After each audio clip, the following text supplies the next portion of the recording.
Hello, English learners, and welcome back to Fluent English with Podcast. I'm Peter. And I'm Sophie. Today we're diving into a really important topic, one that many of you will need at some point in your life. That's right. This lesson was suggested by one of our listeners. Thank you for your comments. They help us create episodes that really matter to you. And today's lesson is all about applying for a U.S. visa and more specifically the visa interview. Vocabulary preview. Before we jump into the interview, let's make sure you know some keywords. First, the word visa. A visa is an official stamp or document in your passport that gives you permission to travel or live in another country. Example, I need a visa to study in Canada. Different visas have different purposes. For the U.S., you might hear these names. B-2 visa, a tourist visa. You need this if you're traveling for vacation or visiting family. F-1 visa, a student visa. You'll need this if you're going to study at a university. J-1 visa, an exchange visitor visa, often for short-term work or study. Next, the word sponsor. A sponsor is someone who supports your trip, usually financially. Example, my parents sponsored my first trip abroad. Example, the company sponsored my business visa. Another phrase you'll hear is invitation letter. This is a formal letter from a friend, relative, or business in the U.S. explaining why they are inviting you. Example, my cousin in Chicago sent me an invitation letter so I can visit her family. Let's look at ties. In immigration, ties are the strong connections you have to your home country, such as your family, your job, or your property. Example, my job is an important tie to my country. Example, owning a house is a strong tie that shows I will return. Another phrase is financially independent. This means you don't need anyone else to pay for your expenses. Example, I am financially independent because I earn my own salary. And finally, assets.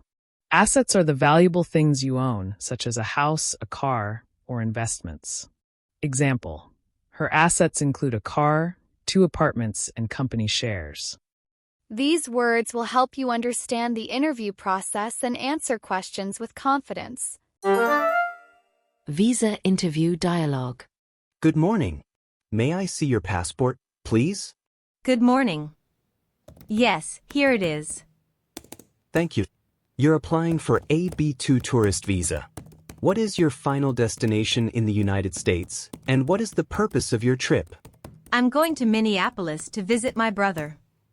He just had a baby, and I want to meet my niece. Congratulations to your family.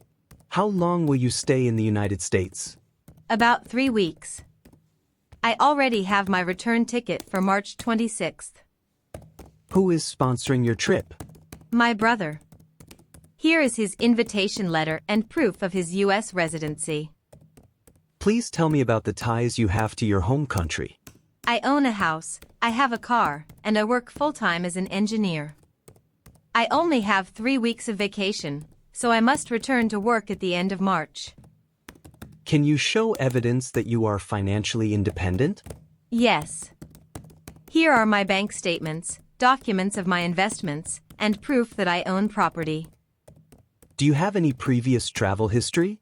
Yes. I traveled to Spain in 2022 and returned on time. I also visited Canada last year for a short business trip. Excellent. Thank you, Maria. We will review your application. Please wait for our decision. Did you notice? The officer asked about purpose, length of stay, sponsor, ties, finances, and travel history. And Maria answered clearly with short but specific details. That's exactly what you should do.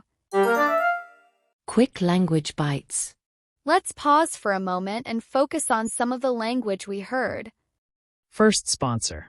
Remember, a sponsor is the person who takes financial responsibility for you. Example, my father sponsored my visa application. Next, invitation letter. A formal document that explains why someone is inviting you. Example, I need an invitation letter from my company in New York. Then we have ties. These are the reasons you will return to your country. Example: my job is a tie that guarantees I will come back. Don't forget financially independent. That means you have enough money to pay for your trip without help. Example: she is financially independent because she has her own savings. And last, assets.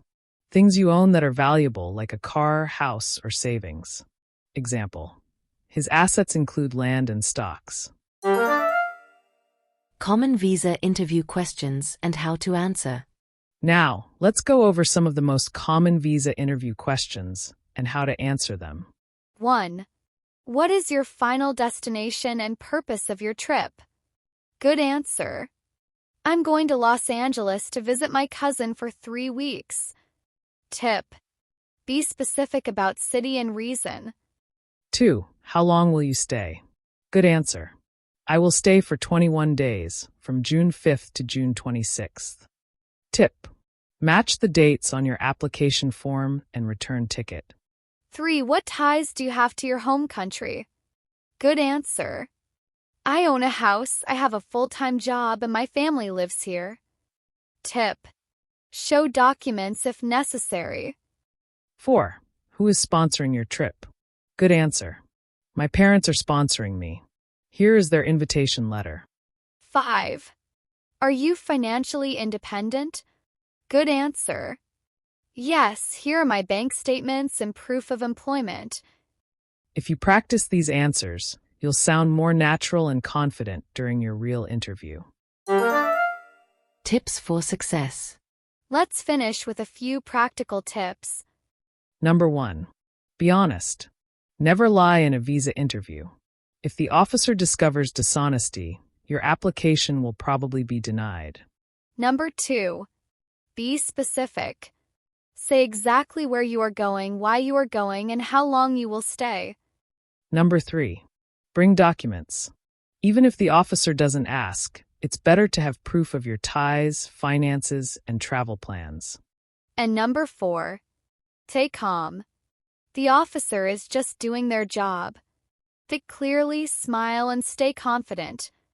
So, today we looked at vocabulary, listened to a visa interview, and practiced common questions and answers.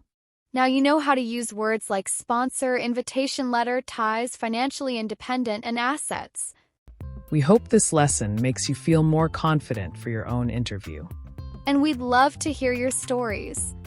Have you ever applied for a visa? What questions did the officer ask you? Share your experiences in the comments. They can help other learners too. Thanks for listening to Fluent English with Podcast. And until next time, goodbye.